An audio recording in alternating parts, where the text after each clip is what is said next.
Hello, എന്തൊക്കെയുണ്ട് വിശേഷം? എല്ലാവരും സുഖമായിരിക്കുന്നു എന്ന് വിചാരിക്കുന്നു. ഇത് നമ്മുടെ 53ാമത്തെ പാർട്ടാണ്. നമുക്ക് സ്റ്റോറിയിലേക്ക് പോയാലോ? കമൻ്റ് ഇടാൻ മറക്കരുത് കേട്ടോ. നിങ്ങളെന്താണ് ഒരുമാതിരി വികാരമില്ലാത്ത പോലെ ഇരിക്കണേ? ആർക്കോ വേണ്ടി ചോദിക്കുന്ന പോലെ മൂന്നിൻ്റെ ഭാവം. നിങ്ങൾക്കിടയിലുള്ള പ്രശ്നങ്ങളൊന്നും ഇതുവരെ തീർന്നില്ലേ? അവൻ ചോദിച്ചെങ്കിലും മൗനമായിരുന്നു മൂന്നിൻ്റെയും മറുപടി. അത് കണ്ട് ധ്രുവി അവർക്ക് 3 പേർക്കും മുന്നിലായി മുട്ടുകുത്തിയിരുന്നു. അവരുടെ 3 പേരുടെയും കൈയെടുത്ത് തൻ്റെ കയ്യിലായി വെച്ചു.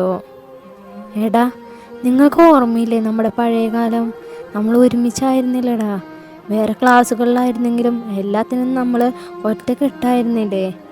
ധ്രുവി അവരെ നോക്കി പറയുമ്പോൾ അവൻ്റെ സ്വരം ഇടറിയിരുന്നു. ദത്തനും പ്രാർത്ഥിയും ധ്രുവിയും ശ്രീരാഗും 4 പേരും എല്ലാത്തിനും ഒറ്റക്കെട്ടായിരുന്നു. പാർത്ഥി അധികം സംസാരിക്കുന്ന സ്വഭാവക്കാരനായിരുന്നില്ല എന്നതൊഴിച്ചാൽ എല്ലാവർക്കും അസൂയ തോന്നിക്കുന്ന സൗഹൃദമായിരുന്നു അവരുടെ. പാർത്ഥിയും ദത്തനും സമപ്രായക്കാരാണ്. അതുപോലെ ശ്രീരാഗും ധ്രുവിക്കും ഒരേ പ്രായമാണ്. പാർത്ഥിക്ക് ജോലി കിട്ടുന്നതിന് മുമ്പ് വരെ നല്ല രീതിയിലായിരുന്നു അവർ തമ്മിലുള്ള സൗഹൃദം. പക്ഷേ അതിനുശേഷം ദത്തനും പാർത്ഥിക്കും ഇടയിൽ ചെറിയ വഴക്കുകൾ തുടങ്ങി. അവസാനം ദത്തകൻ വീട് വിട്ടിറങ്ങിയതോടെ ധ്രുവിയും ബാംഗ്ലൂർക്ക് പോയി. പാർത്ഥിയും ശ്രീരാഗും ഒരു വീട്ടിലാണ് താമസിച്ചിരുന്നതെന്ന് എങ്കിലും പരസ്പരം സംസാരിച്ചിരുന്നില്ല. ദത്തൻ്റെ തിരിച്ചുവരവോട് കൂടിയാണ് അവർ തമ്മിൽ സംസാരിക്കാൻ തുടങ്ങിയത് പോലും. അപ്പോഴും ദത്തനും പാർത്ഥിക്കിടയിലുള്ള അകൽച്ച തീർന്നിരുന്നില്ല. എനിക്കറിയാം നിങ്ങൾ 3 പേരും ഇങ്ങനെ അടുത്തടുത്തായി ഇരിക്കുന്നുണ്ടെങ്കിൽ പോലും മനസ്സുകൊണ്ട് നിങ്ങൾ ഒരുപാട് ദൂരത്താന്ന്. മതിയടാ, എന്തിനാ ഈ വഴക്കോ അകൽച്ചയും? മതി, എല്ലാം നിർത്താം. എന്നിട്ട് നമുക്ക് ആ പഴയ പോലെ ആവാം. അത് കേട്ടതും ദത്തൻ ഇരുന്നിടത്ത് എണീറ്റു. എനിക്ക് ഇവൻ കാരണം ഉണ്ടായ നഷ്ടങ്ങൾ കുറച്ചൊന്നല്ല. ഞാൻ ആശിച്ചു വാങ്ങിയ എൻ്റെ ജോലി, കുടുംബം, അവരുടെ സ്നേഹം എല്ലാം ഇല്ലാതാക്കിയത് ഇവനല്ലേ. അതിൻ്റെ നഷ്ടം തീർക്കാൻ ഇവന് കഴിയോ?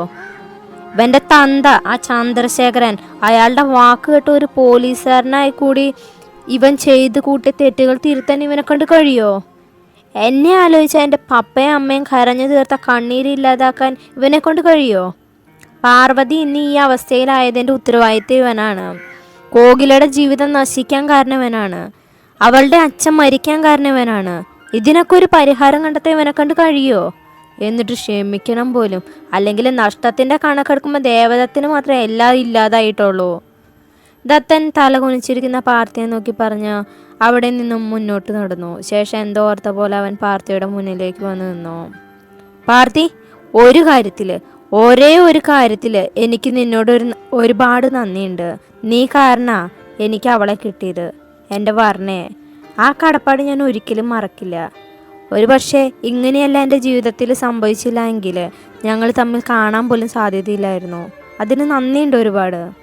ദത്തൻ അവനെ നോക്കി പറഞ്ഞു തിരിഞ്ഞതും പാർത്ഥി അവൻ്റെ കയ്യിലായി പിടിച്ചു. എനിക്കറിയാം, ഞാൻ പൊറുക്കാൻ പറ്റാത്ത തെറ്റാ നിന്നോട് ചെയ്തേ. ക്ഷമ ചോദിക്കാൻ പോലും എനിക്ക് അർഹതയില്ല എന്നറിയാം. എന്നാലും സോറിടാ. ഞാൻ അച്ഛൻ്റെ വാക്ക് കേട്ട് അയാൾക്ക് വേണ്ടി അങ്ങനെയൊക്കെ ചെയ്തേ. പക്ഷെ അന്ന് ആ ഹോട്ടലിൽ വെച്ച് അത് ചെയ്തത് ഞാനല്ലടാ. ഞാൻ അറിഞ്ഞിട്ട് പോലും ഇല്ല. അത് അറിഞ്ഞിരുന്നെങ്കിൽ ഞാൻ അതിന് സമ്മതിക്കില്ലായിരുന്നു. സത്യം, എൻ്റെ അമ്മയാണ് സത്യം. അന്ന് നീ വീട് വിട്ടു പോയതിനു ശേഷം ഞാൻ പിന്നെ അച്ഛനോട് വേണ്ടി ഒരു തെറ്റും ചെയ്തിട്ടേ ഇല്ല. ഈ നിമിഷം വരെ ഞാൻ സത്യസന്ധനായിട്ടാണ് എൻ്റെ ജോലി ചെയ്തിട്ടുള്ളത്. അന്ന് നിന്നെ അന്വേഷിച്ച് തൃശ്ശൂർ വന്നപ്പോൾ നിന്നോട് എല്ലാത്തിനും സോറി പറഞ്ഞ് തിരിച്ചു കൊണ്ടുവരാനാണ് ഞാൻ വിചാരിച്ചിരുന്നത്. പക്ഷെ അന്ന് ഞാൻ ചെയ്യാത്ത കുറ്റത്തിന് എന്നെ നീ കുറ്റപ്പെടുത്തിയപ്പോൾ എനിക്ക് സങ്കടം സഹിക്കാൻ പറ്റിയില്ല. ആ സങ്കടമാണ് ദേഷ്യത്തിനായി ഞാൻ നിന്നോട് പ്രകടിപ്പിച്ചതും വെല്ലുവിളിച്ചതും. അതിൻ്റെ കൂടെ നിനക്ക് വേണ്ടി കാത്തിരിക്കുന്ന പാർവതിയെ കൂടെ ഓർത്തപ്പോൾ എനിക്ക് ആകെ പ്രാന്ത് പിടിച്ച പോലെ തോന്നി. ആ ദേഷ്യത്തിൽ വായി വന്ന എല്ലാം വിളിച്ചു പറഞ്ഞു. പക്ഷെ അതൊന്നും വേണമെന്ന് വെച്ച് ചെയ്തതല്ല. ഈ ഒരു പ്രാവശ്യത്തേക്ക് മാത്രം എന്നോട് ക്ഷമിക്കടാ പ്ലീസ്. ഞാൻ നിൻ്റെ കാല് പിടിക്കാം. അത് പറഞ്ഞ് പാർത്ഥി ദത്തൻ്റെ കാലിലേക്ക് വീണു. ദത്തനൊന്നും പ്രതികരിക്കാതെ കണ്ണടച്ച് നിൽക്കുകയായിരുന്നു. അപ്പോഴും അവൻ്റെ കൺകോണിലൂടെ നിർത്താതെ കണ്ണുനീർ ഒഴുകുന്നുണ്ടായിരുന്നു. പാർത്ഥി, നീ എന്താണ് ഈ കാണിക്കണേ? താഴേന്ന് എണീക്ക്. ശ്രീരാഗ് അവനെ പിടിച്ചു മാറ്റാൻ ശ്രമിച്ചു. പറ ശ്രീ, ദേവനോട് പറ, ക്ഷമിച്ചു എന്നൊരു വാക്ക് പറ, അത് അത് മാത്രം മതി എനിക്ക്. പാത്തി ശ്രീയെ നോക്കി പറഞ്ഞു. ഇങ്ങനെ നിൽക്കാതെ വാ തുറന്ന് എന്തെങ്കിലും ഒന്ന് പറ ദേവാ, ശ്രീ പറഞ്ഞു. ദത്തൻ 2 കണ്ണുകളും തുടച്ച് 2 അടി പിന്നിലേക്ക് നീങ്ങി. എണീക്ക് പാർത്തി, ദത്തൻ ഗൗരവത്തിൽ പറഞ്ഞിട്ട് പാർത്തി അങ്ങനെ തന്നെയായിരുന്നു. നിന്നോട് എണീക്കാനാ പാർത്തി പറഞ്ഞേ. ദത്തൻ ദേഷ്യത്തിൽ അലറിയതും പാർത്തി അങ്ങനെ തന്നെയായിരുന്നു. ദത്തൻ ഒന്ന് ശ്വാസം ആഞ്ഞു വലിച്ച ശേഷം ദേഷ്യം അടക്കി അവൻ പാർത്തിക്ക് മുന്നിലായിരുന്നു. പാർത്തി എണീക്കടാ. ദത്തൻ അത് പറയുമ്പോൾ ആ പഴയ ദേവയായി മാറിയിരുന്നു. പാർത്തി കണ്ണു തുടച്ച് എണീറ്റിരുന്നു. സോറിടാ, ഐ എം റിയലി സോറി. അത് പറഞ്ഞ് പാർത്തി ദത്തനെ കെട്ടിപ്പിടിച്ചു. എനിക്ക് പഴയതൊന്നും അത്ര പെട്ടെന്ന് മറക്കാൻ പറ്റില്ല Parthi. I need A time. ഞാൻ ശ്രമിക്കാം. ദത്തൻ പാർത്തിയുടെ തോളിൽ തട്ടി ആശ്വസിപ്പിച്ചു. അത് കണ്ട് ശ്രീ അവരെ 2 പേരെയും കെട്ടിപ്പിടിച്ചു. അപ്പം ഞാനാരാടാ പോകയാ? അത് പറഞ്ഞ ധ്രുവി അവരെ കെട്ടിപ്പിടിച്ചു. കുറച്ചു നേരം അവർ 3 പേരും അങ്ങനെ തന്നെ നിന്നു. ഒപ്പം 4 പേരുടെയും കണ്ണുകൾ നിറഞ്ഞൊഴുക്കുന്നുണ്ടായിരുന്നു. ഇതിപ്പോൾ എന്താ കഥ? ഞാൻ എന്തേ കാണണേ? എൻ്റെ വർണ്ണ മോളാണ് ഈ നിൽക്കണേ. അടുക്കളയിലേക്ക് വന്ന വർണ്ണയെ കണ്ട് ചെറിയമ്മ ചോദിച്ചു. അത് കേട്ട് ഒന്നും മനസ്സിലാവാതെ ഭദ്രയും വർണ്ണയും ശീലവും പരസ്പരം നോക്കി. ഇതെന്താ കുങ്കുമൊക്കെ തൊട്ട് പുതിയ ചില കാര്യങ്ങൾ? ചെറിയമ്മ ചോദിച്ചു. ഇന്നു മുതൽ ഞാൻ പുതിയ വർണ്ണയാവാൻ പോവാ. വർണ്ണയുടെ കളികൾ ഇനി കമ്പനി കാണാൻ കിടക്കുന്നതേ ഉള്ളൂ. അത് പറഞ്ഞു വർണ്ണ കൗണ്ടർ ടോപ്പിലേക്ക് കയറിയിരുന്നു. അതെ, 3 പേരും കൂടെ ഈ ചിപ്സും ബിസ്ക്കറ്റൊക്കെ ഒരു പ്ലേറ്റിലേക്ക് ഇങ്ങോട്ടേക്ക് കൊണ്ടുപോയോ? അത് പറഞ്ഞ് ട്രെയിൽ ചായയുമായി ചെറിയമ്മ ഹാളിലേക്ക് പോയി, കൂടെ അമ്മയും.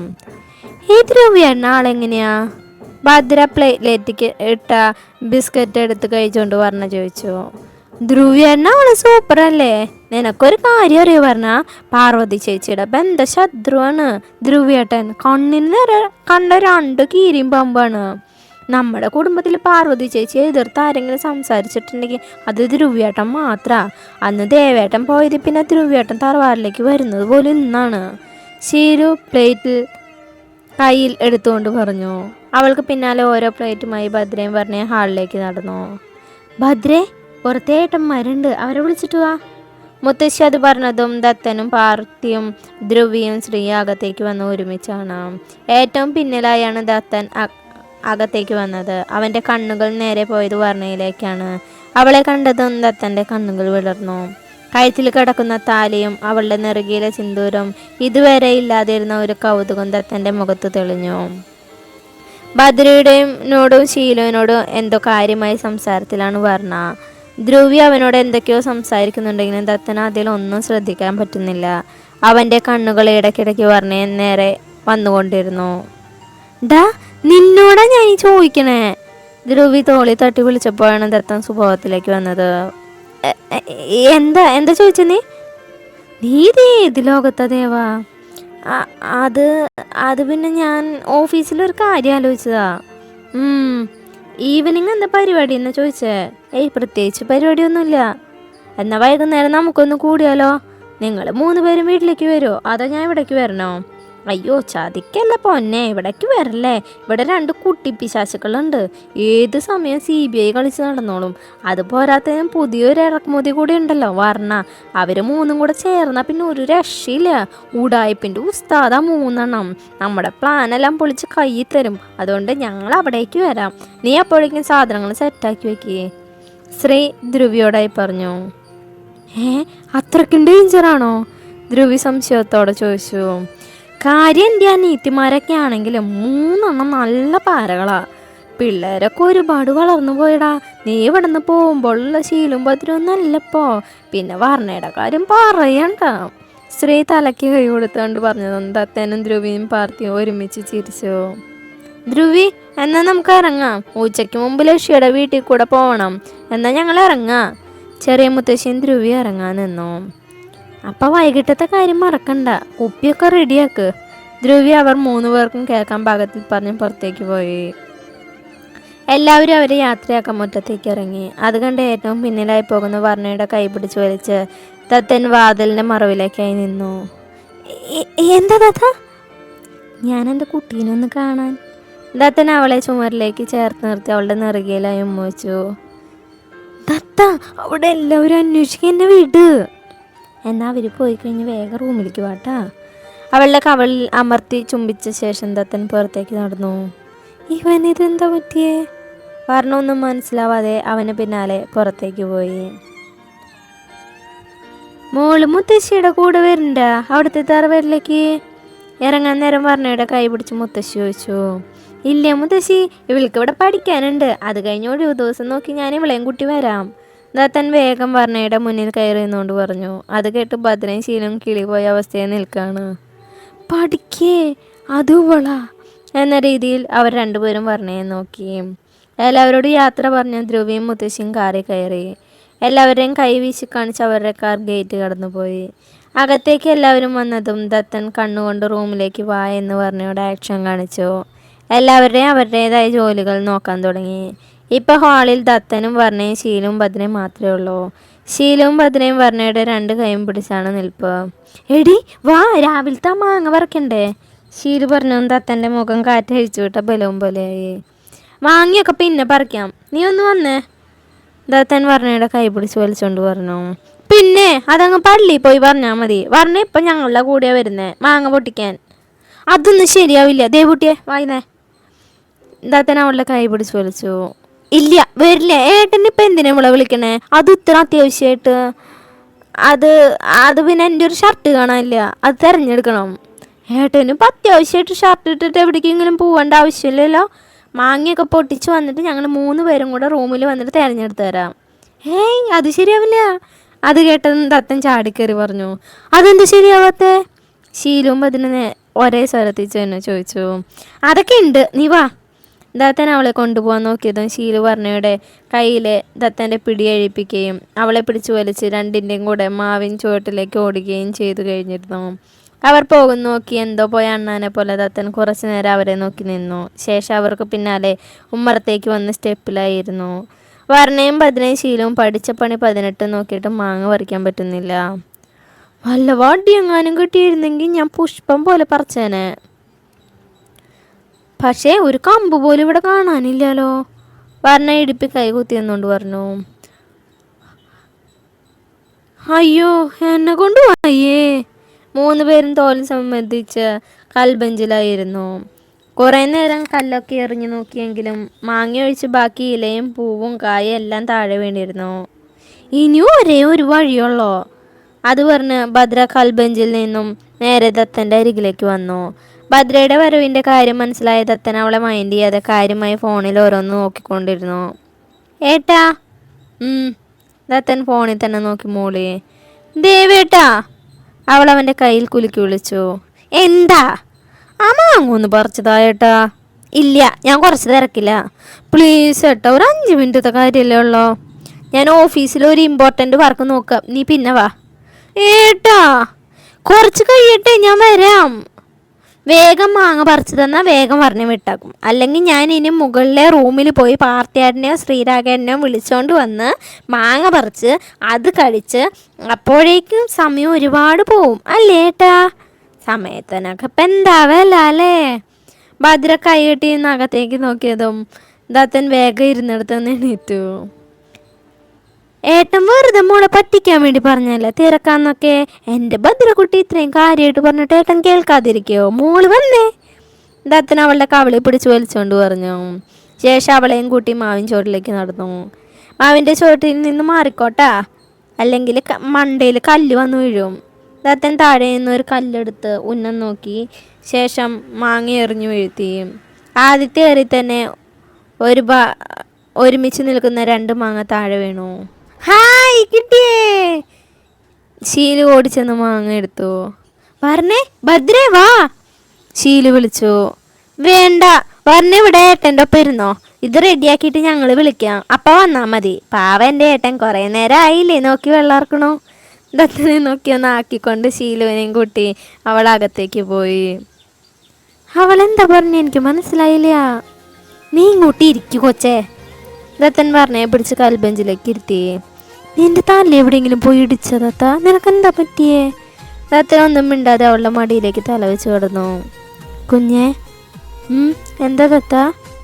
എന്തിനാ നീ കുങ്കുമം തൊട്ടേ? അതമ്മയെ കാണിക്കാൻ വേണ്ടി. ആണോ ശരിക്കും? ആ അതെ. ആണോ? ദത്തൻ അവളുടെ വയറിലേക്ക് ചേർത്തുകൊണ്ട് ചോദിച്ചു. ദത്ത വേണ്ടാട്ടാ, ആരെങ്കിലും കാണും. എന്നാ ഞാൻ ചോദിച്ചതിന് ഉത്തരം പറ. അത് ചോദിക്കുന്നതിനോടൊപ്പം ദത്തൻ്റെ കൈ അവളുടെ ടോപ്പിൻ്റെ ഇടയിലൂടെ ഉള്ളിലേക്ക് കയറിയിരുന്നു. ദത്ത എനിക്ക് ഇതേ പാർത്തിയിട്ടും വരുന്നു. വർണ്ണ എങ്ങനെയൊക്കെ പറഞ്ഞു ഒപ്പിച്ചതും ദത്തൻ അവളുടെ മടിയിൽ നിന്ന് എണീറ്റിരുന്നു. പാർത്തി ഫോണിൽ നോക്കിയാണ് പുറത്തേക്ക് ഇറങ്ങി വരുന്നത്. മുഖത്ത് ഒരു ചിരിയുമുണ്ട്. ആരോട് ചാറ്റിങ്ങിലാണ്. അതുകൊണ്ട് തന്നെ മാവിൻ ചൂട്ടിലിരിക്കുന്ന വർണ്ണയും ദത്തനെ അവൻ കണ്ടില്ല. അവൻ ഫോണിൽ നോക്കി ചിരിച്ച് കൽബെഞ്ചിലിരിക്കാനായി വന്നതും വർണ്ണയും ദത്തനും വേഗം എണീറ്റ് മാറി. ഇതൊന്നും അറിയാത്ത പാർത്തി ബെഞ്ചിലിരുന്ന് ഫോണിൽ നല്ല ചാറ്റിങ്ങിലാണ്. മുന്നിൽ ആരോ നിൽക്കുന്ന പോലെ തോന്നിയതും പാർത്തി ഫോണിൽ നിന്നും തല ഉയർത്തി നോക്കി. മുന്നിൽ തന്നെ നോക്കി കൈ കെട്ടി നിൽക്കുന്ന വർണ്ണ, അവളുടെ തോളിൽ കൈ ഇട്ട് നിൽക്കുന്ന ദത്തൻ. അത് കണ്ടതും പാർത്തി ഇരുന്നിടത്തൊന്ന് ചാടി എണീറ്റു. എന്താ? അവൻ പതർച്ചയോടെ ചോദിച്ചു. ഞങ്ങൾക്കും അത് തന്നെ ചോദിക്കാനുള്ളേ, എന്താന്ന് വർണ്ണ ചോദിച്ചു. ഞാനേ ഒരു മർഡർ കേസ് നോക്കുമായിരുന്നു. അതിനെന്തിനെങ്ങനെ ഇരുന്ന് ചിരിക്കണേ? അത് ഞാൻ വേറെന്താ ആലോചിച്ചിട്ട്. ഇതൊന്നും എനിക്ക് അത്ര ശരിയായിട്ട് തോന്നുന്നില്ല. അതെന്താ അങ്ങനെ പറഞ്ഞേ? പരിസരബോധമില്ലാതെ ഫോണിൽ നോക്കി ചിരിച്ചു വന്നിരിക്കുമ്പോൾ ഇവിടെ ആരെങ്കിലും ഇരിക്കുന്നുണ്ടോന്നും കൂടെ നോക്കണ്ടേ ഏട്ടാ? ഞങ്ങൾ എണീറ്റ് മറിയുന്നെങ്കിൽ ഏട്ടൻ ഇപ്പം ദത്തൻ്റെ മടിയിൽ കയറിയിരുന്നേനെ. അത് ഞാൻ സോറി, ഞാൻ ശ്രദ്ധിച്ചില്ല. വർണ്ണൊന്ന് അമർത്തി മൂളി അകത്തേക്ക് നടന്നു. ഒപ്പം ദത്തനും. ദത്ത ഞാൻ അവരെ ഒന്ന് നോക്കിയിട്ട് വരാം. വർണ്ണ അടുക്കളയിലേക്ക് പോകാൻ തിരിഞ്ഞതും ദത്തൻ അവളുടെ ഇടുപ്പിലൂടെ കൈ ചേർത്ത് പൊക്കിയെടുത്തു. അങ്ങനെ നീ ഇപ്പം അവിടേക്ക് പോകണ്ട. അത് പറഞ്ഞു വർണ്ണയെ എടുത്ത് അവൻ മുകളിലേക്ക് നടന്നു. ദത്ത എന്നെ താഴെ ഇറക്കുക, ആരെങ്കിലും കാണും. വർണ്ണ അവൻ്റെ കയ്യിൽ കിടന്നു കുതറിയെങ്കിലും ദത്തൻ അവളെ നെഞ്ചിലേക്ക് ചേർത്ത് പിടിച്ച് റൂമിലേക്ക് നടന്നു. ബെഡിൽ വർണ്ണയെ ഇരുത്തി ദത്തൻ ചെന്ന് ഡോർ ലോക്ക് ചെയ്ത് അവളുടെ അരികിലേക്ക് വന്നു. അവൻ ബെഡ് റെസ്റ്റിലേക്ക് ചാരിയിരുന്നു. വർണ്ണയെ മടിയിൽ കയറ്റി ഇരുത്തി തനിക്ക് നേരെ തിരിച്ചിരുത്തി. കുഞ്ഞെ. അവളുടെ മുഖം കയ്യിലെടുത്തുകൊണ്ട് ദത്തൻ വിളിച്ചു. അവൻ്റെ നോട്ടം താങ്ങാനാവാതെ വർണ്ണ തല കുനിച്ചു. ദത്തൻ ചൂണ്ടുവിരൽ കൊണ്ട് അവളുടെ മുഖം ഉയർത്തി. അവളുടെ മുഖത്തു നിന്നും കണ്ണെടുക്കാതെ അവൻ നോക്കിയിരുന്നു. എന്താ ദത്ത ഇങ്ങനെ നോക്കണേ? ഐ ലവ് യു പൊന്നെ. ദത്തൻ അവളുടെ ചുണ്ടിൽ അമർത്തി ചുംബിച്ചു. ഇതെന്താ പറ്റിയേ? വർണ്ണ ചിരിച്ചുകൊണ്ട് അവൻ്റെ തോളിലൂടെ വട്ടം പിടിച്ചു. നിന്നെ ഇങ്ങനെ കാണുമ്പോൾ എനിക്ക് എത്ര സന്തോഷമുണ്ടെന്നറിയോ? ഞാൻ കെട്ടി എൻ്റെ താലിയും നെറുകയിലെ സിന്ദൂരവും. ദത്തൻ വീണ്ടും അവളുടെ ചുണ്ടിൽ അമർത്തി ചുംബിച്ചു. നിനക്കിത് ഇത്ര ഇഷ്ടമാണോ ദത്ത? എന്നിട്ട് എന്താ എന്നോട് പറയാതിരുന്നേ? ചില കാര്യങ്ങൾ പറഞ്ഞ് ചെയ്യിക്കുന്നതിലല്ല, പറയാതെ ചെയ്യുമ്പോഴാ സന്തോഷം. എനിക്കറിയാം നീ അമ്മയ്ക്ക് വേണ്ടിയല്ല ഈ സിന്ദൂരം തൊട്ടിരിക്കുന്നതെന്നും. നിനക്കിത് ഇഷ്ടമല്ലേ വർണ്ണ? ദത്തൻ അവളെ തൻ്റെ നെഞ്ചിലേക്ക് ചേർത്ത് പിടിച്ചു. എനിക്കിഷ്ടം ദത്ത. എന്നും കുളി കഴിഞ്ഞ് കണ്ണാടിക്ക് മുന്നിൽ വന്ന് നിൽക്കുമ്പോൾ എനിക്ക് സിന്ദൂരം തൊടാൻ ആഗ്രഹം ഉണ്ടായിരുന്നു. പക്ഷെ നീ ഇന്നേ വരെ എന്നോട് സിന്ദൂരം തൊടാൻ പറഞ്ഞിട്ടില്ലല്ലോ. അതുകൊണ്ട് ഞാൻ കരുതി നിനക്ക് ഇതൊന്നും താല്പര്യമില്ലാന്ന്. അത് കേട്ട് ദത്തൻ അവളെ തൻ്റെ നെഞ്ചിൽ നിന്ന് ഉയർത്തി തനിക്ക് നേരെ നിർത്തി. ശേഷം അവളുടെ സിന്ദൂരം തൊട്ട ഭാഗത്ത് അമർത്തി മുത്തി. ദേ. വർണ്ണ ദത്തൻ്റെ ചുണ്ടിലെ സിന്ദൂരം തുടയ്ക്കാനായി കൈ ഉയർത്തിയതും ദത്തൻ അത് തടഞ്ഞു. അവൻ പതിയെ അവളുടെ പിൻകഴുത്തിൽ വലത് കൈ ചേർത്ത് അവളുടെ മുഖം തന്നിലേക്ക് അടുപ്പിച്ചു. പതിയെ അവളുടെ മേൽചുണ്ടിനെയും കടിച്ചു നുണഞ്ഞു. അവളുടെ കീഴ്ചുണ്ടിനെയും മേൽചുണ്ടിനെയും മാറി മാറി നുകർന്നു. അതിനോടൊപ്പം അവൻ അവളെ ബെഡിലേക്ക് കടത്തി. ദത്തൻ്റെ ശരീരം തന്നിലേക്ക് അമർന്നതും വർണ്ണ ഒന്ന് ഉയർന്നു പൊങ്ങി. അവസാനം ശ്വാസം കിട്ടാതെയായതും ദത്തൻ അവളെ അധരങ്ങളെ മോദിപ്പിച്ചു. ശേഷം അതിലും ശക്തിയോടെ അവളുടെ അധരങ്ങളിലേക്ക് തൻ്റെ ചുണ്ടുകൾ ചേർത്തു. സോറി, ചില സമയങ്ങളിൽ ഇപ്പം ഇങ്ങനെയാ, മനസ്സൊന്നും പിടിച്ചെടുത്ത് നിൽക്കുന്നില്ല, കാര്യങ്ങളൊക്കെ കൈവിട്ടു പോവുക. ദത്തൻ അവൻ്റെ പതിവ് കള്ളച്ചിരിയിൽ പറഞ്ഞു. വർണ്ണ ഒന്ന് ഉയർന്ന് അവൻ്റെ കഴുത്തിലായി അമർത്തി കടിച്ചു. എടി നീ എന്നെ വഴി തെറ്റിച്ചടങ്ങല്ലേ? വെറുതെ എൻ്റെ ഉള്ളിലെ മറ്റേ ദത്തനെ പുറത്തെടുക്കല്ലേ? ഏത് ദത്തൻ? വേറെ ഏതാ ദേവൻ? അവൾ സംശയത്തോടെ ചോദിച്ചു. കാമദേവൻ. അവൻ അല്പം കുനിഞ്ഞ് അവളുടെ കാതിലായി പറഞ്ഞതും വർണ്ണയുടെ മുഖം ആകെ വെട്ടി വിയർത്തു. ഇതെന്താ ഇത്, ആകെ വേർത്തല്ലോ, ഈ കണക്കിന് എൻ്റെ കുട്ടി ഒരുപാട് വേർക്കും. ദത്തൻ അവൻ്റെ നോട്ടവും സംസാരം താങ്ങാനാവാതെ കണ്ണുകൾ ഇറുക്കി അടച്ചു. അത് കണ്ട് ദത്തൻ ഒരു പുഞ്ചിരിയോടെ അവളുടെ സീമന്ത രേഖയിൽ ചൂണ്ടുവിരൽ കൊണ്ട് തൊട്ടു. ശേഷം പതിയെ അവളുടെ മൂക്കിനെ തഴുകി ചുണ്ടിൽ വന്നു നിന്നു. അവളുടെ ഇരു ചുണ്ടുകളെയും വിരലുകൾ ഉരസി അവളുടെ കൈകൾ അവളുടെ കഴുത്തിലേക്ക് ഇറങ്ങി. പേടിച്ച് അവൾ ഉമിനീരിറക്കിയതും ദത്തൻ്റെ വിരൽ അതിനനുസരിച്ച് താഴേക്ക് നീങ്ങി. അതിൻ്റെ വിരലുകളുടെ സ്പർശം വർണ്ണയിൽ മറ്റു വികാരങ്ങൾ ഉണർത്തിയിരുന്നു. ദത്തൻ്റെ കൈകൾ അവളുടെ ഇടനെഞ്ചിൽ വന്നു നിന്നു. എനിക്ക് വേണ്ടിയല്ലേ ഈ കുഞ്ഞു ഹൃദയം ഇങ്ങനെ ഹൈ സ്പീഡിലിരിക്കണേ? നമുക്ക് ഇത്ര സ്പീഡ് വേണ്ട. നിൻ്റെ ദത്തനല്ലേ? അപ്പോൾ ഞാൻ അടുത്ത് വരുമ്പോൾ എന്തിനങ്ങനെ പേടി? ദത്തൻ അവളുടെ നെഞ്ചിൽ കൈവച്ച് പറഞ്ഞതും അവളുടെ ഹൃദയമെടുപ്പ് താനെ കുറഞ്ഞു. ആ, ഇത്ര മതി. ദത്തൻ്റെ ശബ്ദം കേട്ട് അവൾ പതിയെ കണ്ണു തുറന്നു. ഇനി കുറച്ച് കാലം കൂടെ, അത് കഴിഞ്ഞാൽ എൻ്റെ പെണ്ണിനെ ഞാൻ എല്ലാ അർത്ഥത്തിലും എൻ്റെ സ്വന്തമാക്കും. ഈ ഇടനെഞ്ചിൻ്റെ താളം കേട്ട് നിൻ്റെ മാറിൽ തല വെച്ച് വേണം എനിക്ക് ഉറങ്ങാൻ.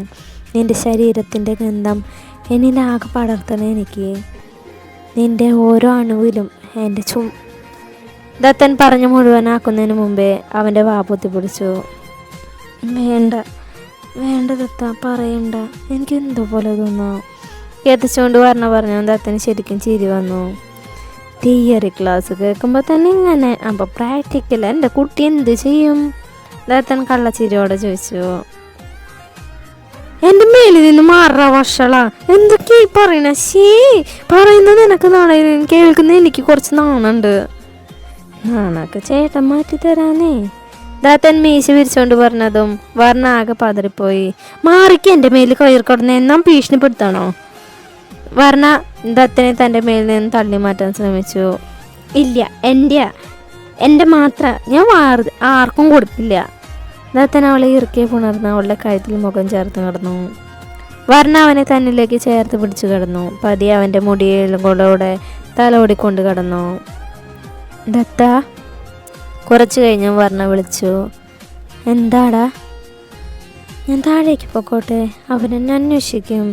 എന്നെ കുറേ നേരമായിട്ടും കണ്ടില്ലെങ്കിൽ ആ മാങ്ങ മൊത്തം അവരൊറ്റയ്ക്ക് കഴിക്കും. വർണ്ണ അത് പറഞ്ഞു ദത്തൻ തല ഉയർത്തി അവളെ നോക്കി. അവളുടെ മുഖത്തും കഴുത്തിലായി പടർന്നു കിടക്കുന്ന കുങ്കുമം അവൻ വലത് കൈ കൊണ്ട് തുടച്ചു നീക്കി. എന്നാ ഞാൻ താഴേക്ക് പോവാ. വർണ്ണ എണീക്കാൻ നിന്ന് ദത്തൻ അത് തടഞ്ഞ് അവളെ ബെഡിലേക്ക് തന്നെ കിടത്തി. 1 മിനിറ്റ്, ഒരു കാര്യം കൂടെ. ദത്തൻ കള്ളച്ചിരിയോടെ പറഞ്ഞപ്പോൾ വർണ്ണയ്ക്ക് അപകടം മണത്തു. ദത്തൻ്റെ കൈ അവളുടെ മേൽ തഴുകി അവളുടെ ഉടുപ്പിൽ വന്നു നിന്നു. അവൻ ടോപ്പ് പതിയെ ഉയർത്താൻ നിന്നു. വർണ്ണ ബെഡിൽ നിന്ന് ചാടി എണീറ്റു. എടി പ്ലീസ്, ഒറ്റ തവണ. പറ്റില്ല ദത്ത, പറ്റില്ല. എന്താടി പ്ലീസ്? ഒരു പ്ലീസും ഇല്ല. എന്നാൽ നീ ഈ മുറി വിട്ട് പുറത്തു പോവില്ല. അത് പറഞ്ഞ് അവളെ ബെഡിലേക്ക് മറിച്ചിട്ട് അവളുടെ മേൽ കയറി നിന്നു. ദത്ത, ദത്ത വർണ്ണ പലതവണ അവനെ വിളിച്ചെങ്കിൽ അവളുടെ കഴുത്തിൽ മുഖം ചേർത്ത് കിടന്നല്ലാതെ അവനൊന്നും മിണ്ടിയില്ല.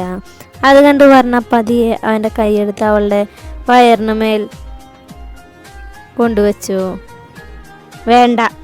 ദത്തൻ അവളുടെ മേലിൽ നിന്ന് കൈമാറ്റി. വേണ്ടെങ്കിൽ വേണ്ട, എൻ്റെ മേലിൽ നിന്ന് എനിക്ക് മാറ്, എനിക്ക് പോവണം. വർണ്ണ അത് പറഞ്ഞു ദത്തൻ പതിയെ അവളുടെ മേലിൽ നിന്ന് എണീറ്റു.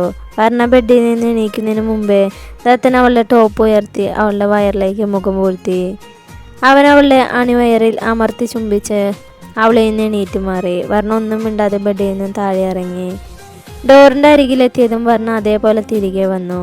അവൾ അവൻ്റെ നെറ്റിയിലും കവളിലുമായി പടർന്ന ചുന്തൂരം തുറച്ച് അലങ്കോലമായി അവൻ്റെ മുടി ഒതുക്കി വെച്ചു. ശേഷം അവൻ്റെ ചുണ്ടിൽ അമർത്തി ചുംബിച്ചു. കുറച്ചു നേരം അവർ പരസ്പരം അകന്നു മാറാതെ അങ്ങനെ തന്നെ നിന്നു. ദത്ത, ഞാൻ പോവാട്ടോ, അവനോട് പറഞ്ഞു വർണ്ണ താഴേക്ക് പോയി. വർണ്ണ താഴെ അടുക്കളയിൽ വന്നപ്പോൾ കറിക്കരിയുന്ന ശീലുവിനെയും തേങ്ങ ചിരയുന്ന ഭദ്ര എന്നെയാണ് കണ്ടത്. വർണ്ണ മോളെ. വർണ്ണയെ കണ്ടത് അവർ രണ്ടുപേരും ഒരേ തളത്തിൽ ദയനീയമായി വിളിച്ചു. അപ്പോൾ ഇന്നത്തെ പാട്ട് കഴിഞ്ഞു. നല്ലൊരു പാട്ടായിട്ട് നാളെ കാണാം കേട്ടോ. Bye, thank U.